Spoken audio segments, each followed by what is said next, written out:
What a beautiful time of year it is to take a walk and see the blooming cactus and all the flowers. Flowers grow and bloom everywhere, wild and free, but they also benefit from a bit of cultivation and tender, loving care. So we're like those flowers. That's why we're here this morning, to spread around a little fertilizer. This morning, we're joining with liberal churches all around the country and all around the world. We're going to be celebrating what's called a flower communion. So we have lots of flowers here this morning. Many of you brought a flower. A few of you forgot. If you didn't know or you forgot to bring a flower, don't worry. There's plenty. You're all going to take one home with you today. And this is a very simple but meaningful ritual that has some greater symbolism. In coming together to share flowers, we recognize that none of us grows alone. We're interdependent with each other and with the earth. And we confess that there's nothing that we finally own or possess, but that life comes from generosity, from sharing and giving away. And we affirm that we're all related to this greater vitality of which we're all a part, and that our sisters and brothers' struggles are also our own. We share these flowers with gratitude as a sacrament, a symbol of the sacred in each person and in every living thing. We're going to share some readings this morning from Reverend Norbert Capek, and I'm going to be talking about him in a few minutes. But I'd invite you to take your hymn book and open to the reading number 724. It's called The Consecration of the Flowers, and we'll read that together.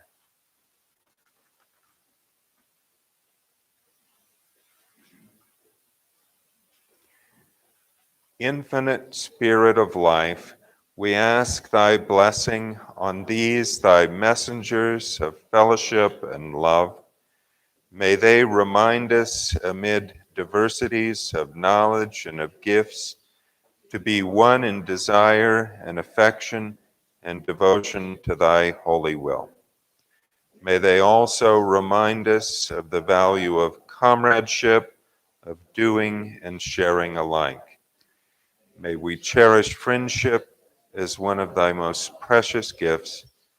May we not let awareness of another's talents discourage us or sully our relationship, but may we realize that whatever we can do, great or small, the efforts of all of us are needed to do thy work in this world. And now if you'd stand again, we're going to sing The Sweet June Days. I love this hymn, and I can only sing it in June, so it's number 65.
You can sit down.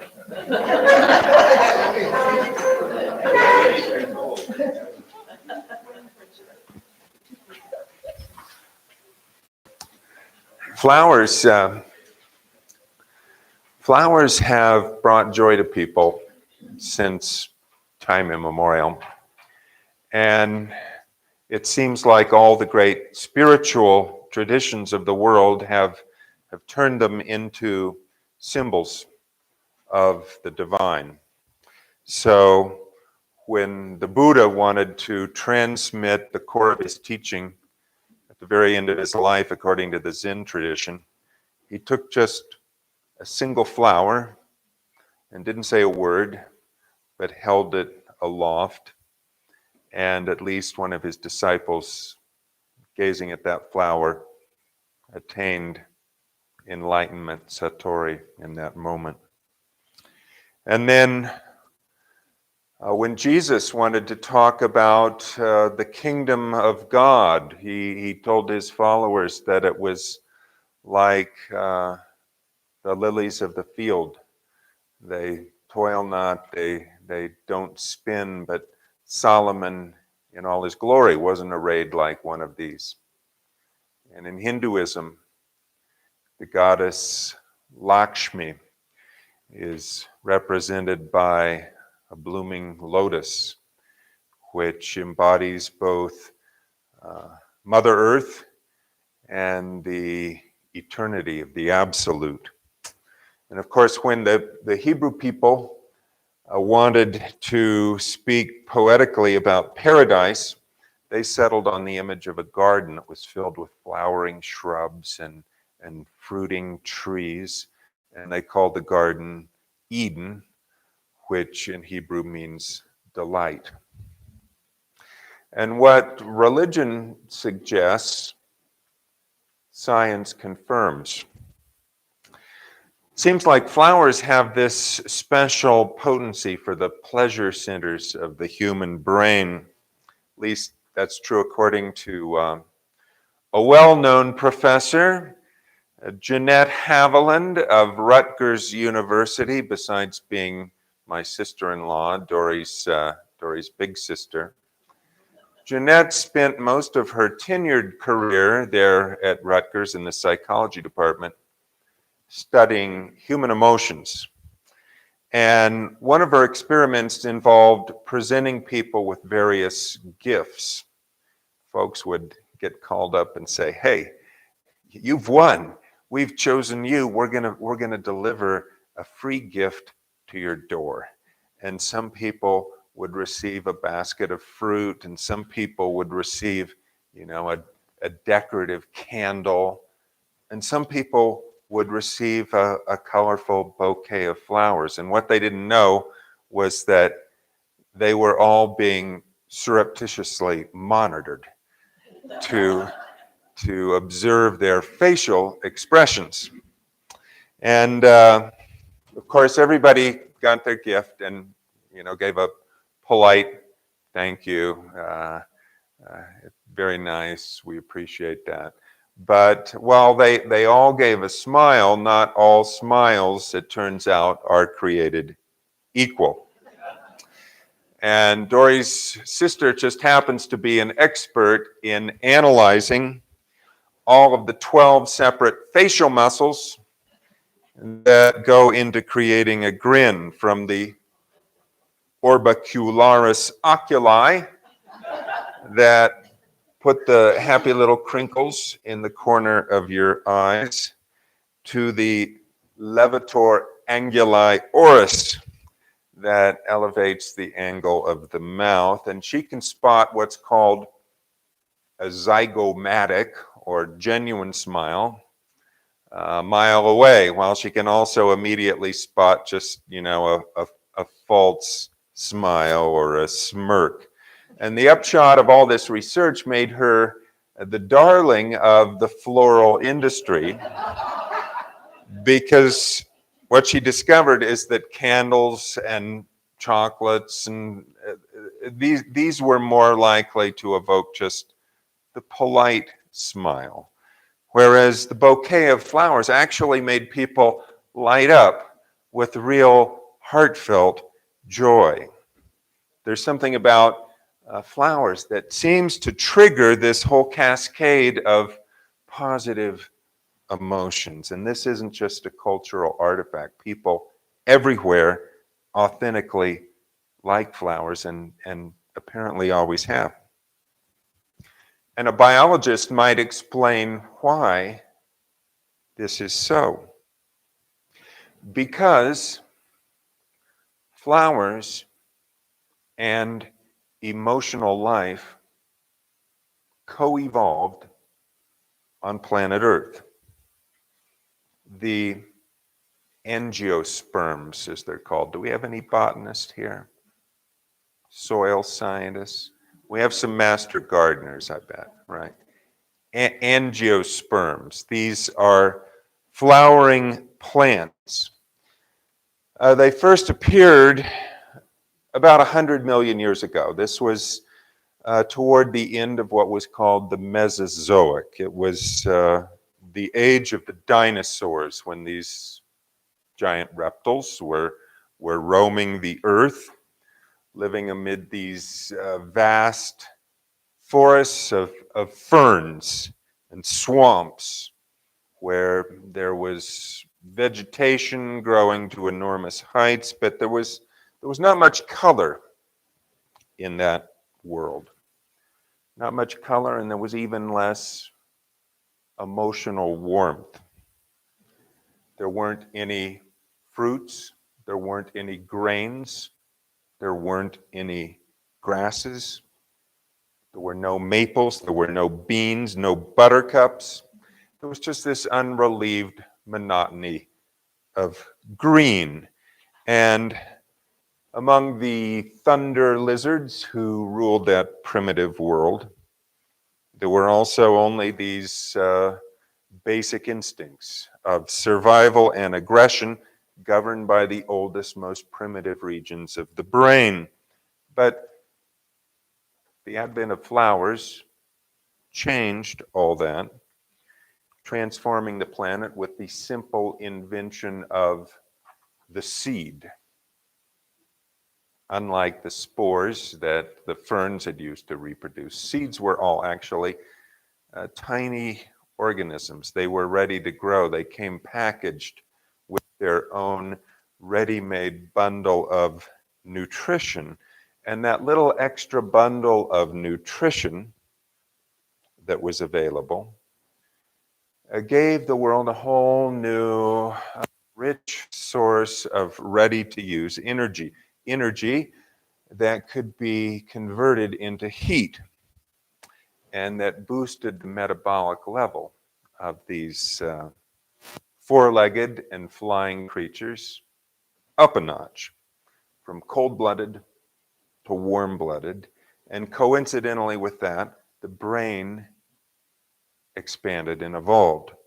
As the Earth's flowers began to bloom in profusion, the dominance of the dinosaurs ended. Maybe a little asteroid had something to do with that too, but their day was gone. The birds and the mammals evolved. The limbic system that governs the emotions was laid over that old reptilian brain. And the inner landscape changed along with the outer landscape. Mothers started to feel a deepened bond of affection for their children. And children clung with love to their parents. Love appeared, and loyalty, and grief, and tears, and laughter, and curiosity, and play, all made possible by the blooming plants that had turned the earth into a botanical buffet of rare fragrances and sweet perfumes, iridescent blues and shocking pinks, meaty nuts and mouth-watering melons. And you don't have to attribute any higher consciousness to the flowers to say that they were extremely ingenious in their adaptations. plants have used warm-blooded creatures for their own purposes, like the sedges that probably put their burrs in your dog's coat when you go for your early morning walk. Sometimes they used barbs or snares or hooks, or they even invented wings so they could go gliding around on the air. But more often, they employed more sensuous inducements. They seduced us with tantalizing aromas or flavors or bright and gaudy colors to entice us to do their bidding. So it's no accident. You know, there are usually flowers here on Sunday morning. There's always someone willing to bring those flowers. Thank you for doing that. But it's, you know, why are they here? It's not because flowers particularly want to go to church. They don't even enjoy coffee hour. But they're here because they're biological wayfarers who do want to go and plant themselves anywhere and everywhere. And they've hit on a whole variety of wiles to inspire people, to cultivate them in their backyards, to carry them into their homes and temples, and turn them into universal tokens of romance and purity and holiness and peace. Over the millennia, flowers have learned to push the very emotional buttons that they helped to bring forth. So flowers were probably an inevitable choice when Norbert Capek wanted to devise a celebration that would reflect Unitarianism and a religion of the free spirit. Capek, if you've never heard of him, was born in Czechoslovakia in 1870. It was then a part of what was called the Austro-Hungarian Empire. Maybe you remember that from your high school history. Capek studied theology in Germany. He was ordained as a Baptist minister at the youthful age of 25. But at that time, in that part of the world, there was not a great deal of tolerance or religious freedom. Austro-Hungary was Catholic. That was the official religion and the only one allowed. And political liberty was also in short supply when Capek wrote a series of articles that were critical of the Kaiser just before the First World War. He had to flee the country. He became a refugee and came to the United States, and it was here that he discovered Unitarianism, which had a more liberated approach to religion than any he'd encountered in Europe. And after the war was over, Capek was able to go home, and he was encouraged to bring this newfound denomination back to his homeland and to start a Unitarian congregation there, which he did. He and his wife, Maya, found a receptive audience. That old Austro-Hungarian Empire was gone. It dissolved at the end of the war. And the Czech people gained a newfound freedom and independence. Many were ready to throw off the remnants of their religious past. Rome, the Vatican, those had come to be seen as the artifacts of foreign rule. They were ready for self-governance and independence. Thomas Masaryk, who was the first president of the Czech Republic, was among these early Unitarians who supported Capek in his efforts to introduce a new faith to this new nation. And there were others like him. They were spiritual reformers and Democrats. They wanted to break with tradition, to have a new start. They didn't want elaborate or time-worn rituals. They didn't want a formal gown on their minister. I don't know what they'd think about this tie. They didn't want elaborate or scripted prayers, and the congregation that they founded in downtown Prague was not even called a church. They called it the Liberal Religious Fellowship. And under Capek's leadership, this congregation grew to include thousands of members. It became the largest Unitarian church in the world. And the flower communion that he introduced there exactly 100 years ago today, on June the 4th in 1923, was imitated very quickly by other religious liberals in America and around the world, and it's become a fixture in many of our congregations here and abroad. But the flourishing of religious freedom in Czechoslovakia was short-lived. In 1939, the Nazis invaded. Capek organized a committee of resistance that met in his church to help his countrymen and women escape the Gestapo, bravely declaring that I must speak the truth and not be a coward. He took his formerly underground opposition into the open, using his pulpit 2 years later to contradict a speech of Hitler's.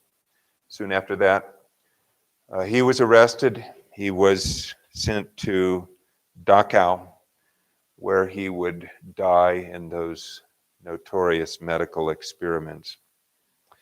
And thousands of others were also arrested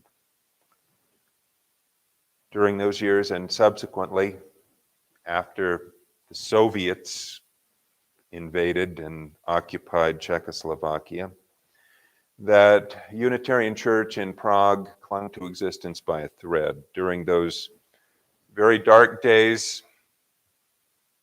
the thunder lizards ruled. Intellectual life was stunted. Many Unitarian ministers were convicted of thought crimes against a totalitarian state. Artistic and religious freedom was curtailed. Faces were guarded. The emotional tone was rather stunted and bleak. There wasn't much laughter around and very few genuine smiles. The physical environment itself, from the architecture to the kind of clothes people wear, seemed to be dull and monochromatic. That age of dinosaurs, whose power lay in brute strength and naked aggression, seemed like it might last forever. But of course,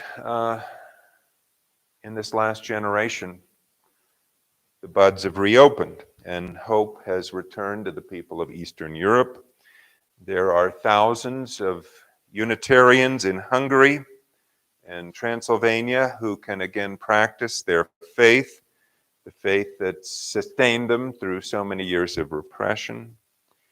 There are about 400 members now in the Unitarian Church of Prague who can celebrate the flower communion that Capek originated there a century ago. It doesn't mean that threats don't remain. There's the war in Ukraine, which shares its longest border with Romania, and Unitarian congregations in that country have begun to take in refugees from Odessa and other war zones. Freedom House reports that in Hungary, the so-called soft fascism of President Viktor Orban has managed to consolidate control over almost all the country's independent institutions, the judiciary, as well as the press, as well as universities, anyone that might challenge his one-party rule. But like the seed-bearing plants that first appeared millions of years ago, like the little mammals who went scampering among the shadows of those once mighty tyrannosaurs, free churches and the principles of tolerance and human dignity that they represent, these are the wave of the future. Because the smell of human dignity is almost like the fragrance of a flower. It has a kind of beguiling power over those who taste its aroma. It's not the kind of power that works by command and control. It's not the power of the primitive reptilian brain that works by reflexes of fight or flight, but it's a far more subtle force, one that charms and enchants and uplifts the soul, that stimulates and energizes the higher centers of mental life, appealing to our capacities for idealism and charity and solidarity with other members of this human family, just as a child smiles a zygomatic smile when it's held by its mother, just as a parent smiles in contentment when children are safe and well. So our hearts rejoice when people come together and meet as members of this one human race, sharing their co-humanity, where they live in freedom. This freedom has a stamp of inevitability about it. It's almost like a force of nature. Because the conscience can't be coerced. And people can't be forced to believe things that they don't believe. And friendship can't be extorted by threats or intimidation. Love blossoms freely, or not at all. Our minds have evolved, and our spirits are adapted to live in a climate of liberty, just as our bodies and brains are designed to live among the flowers. Such things are not only our heritage and our birthright, they're also our pleasure and delight.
Thank you,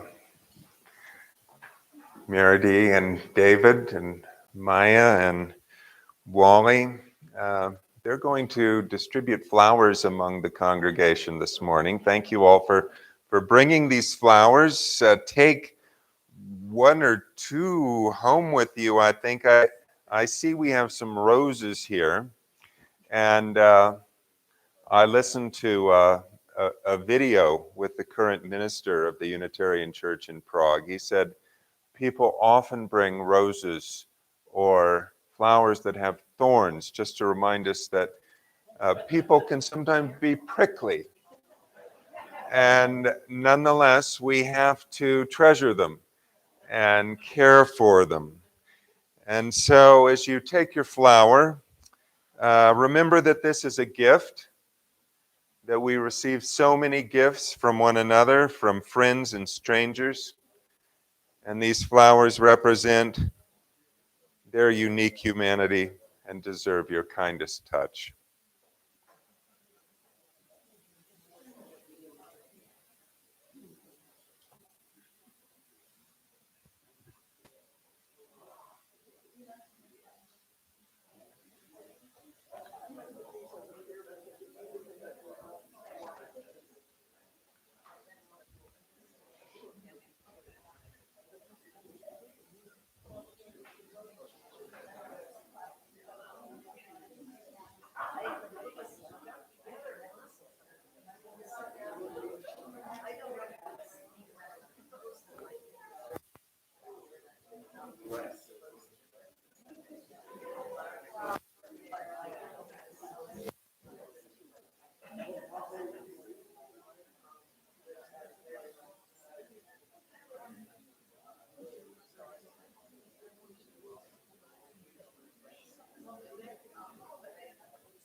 Would you like a flower, Martha?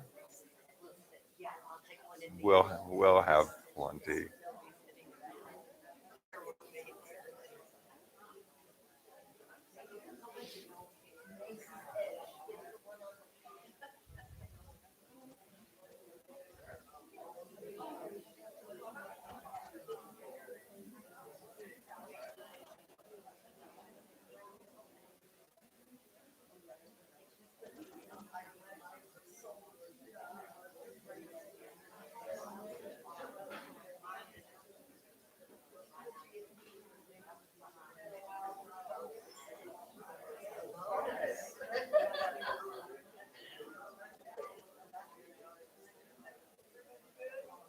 Did everybody get a flower?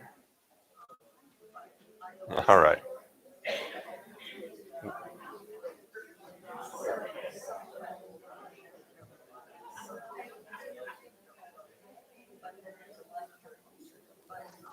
Again, thank you to our adorable flower boys and our very stately and elegant flower girls for sharing the flowers this morning. We have another reading now from Reverend Norbert Capek. It's number 723 at the back of your hymn book. It's a flower communion prayer.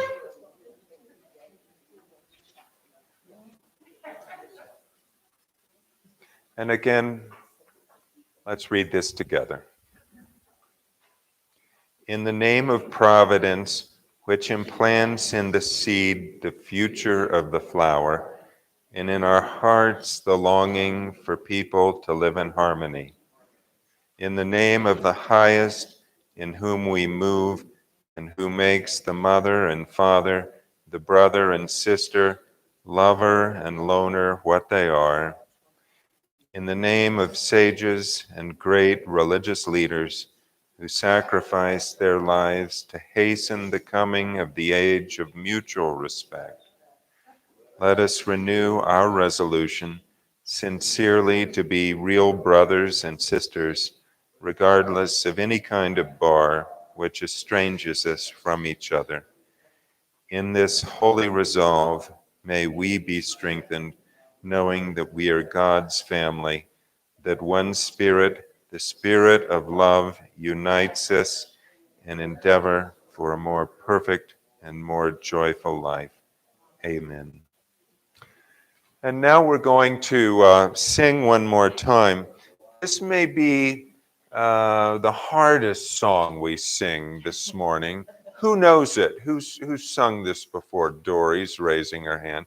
It's to a poem by Robert Frost. Give us pleasure in flowers today.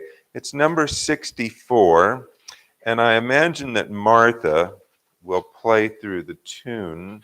With unison, in octaves, so you'll hear the tune. Okay, that sounds good. And we'll give it a listen before we attempt to sing. Yes. You'll hear the whole thing. This will be easy. Let's stand and give it a try.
Very nice.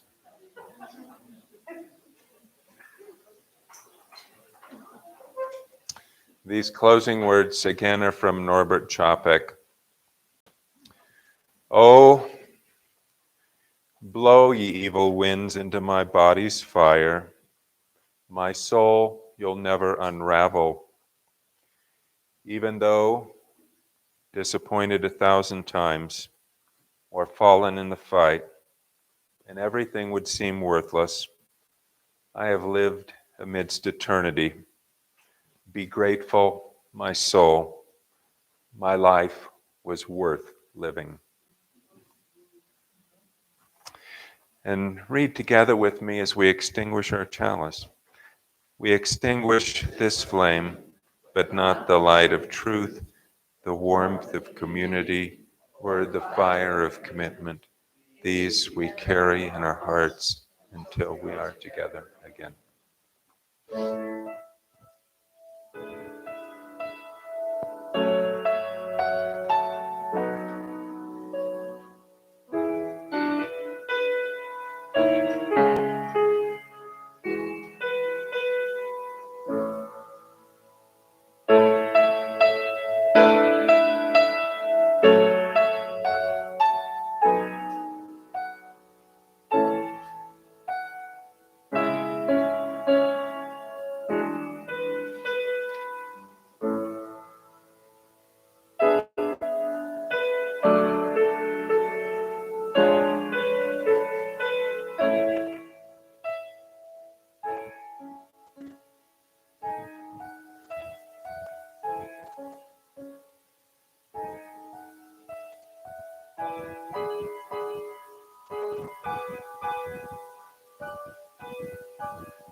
Thank you, Martha. Thank you, too, to Eric, who made our coffee this morning. Have some coffee. If you would like to gather some chairs out in the foyer, I thought some of you might be interested, if you don't know much about the history of Unitarianism in Eastern Europe. I'll share a bit of information about that, and then if you want afterwards, we'll go eat a burrito.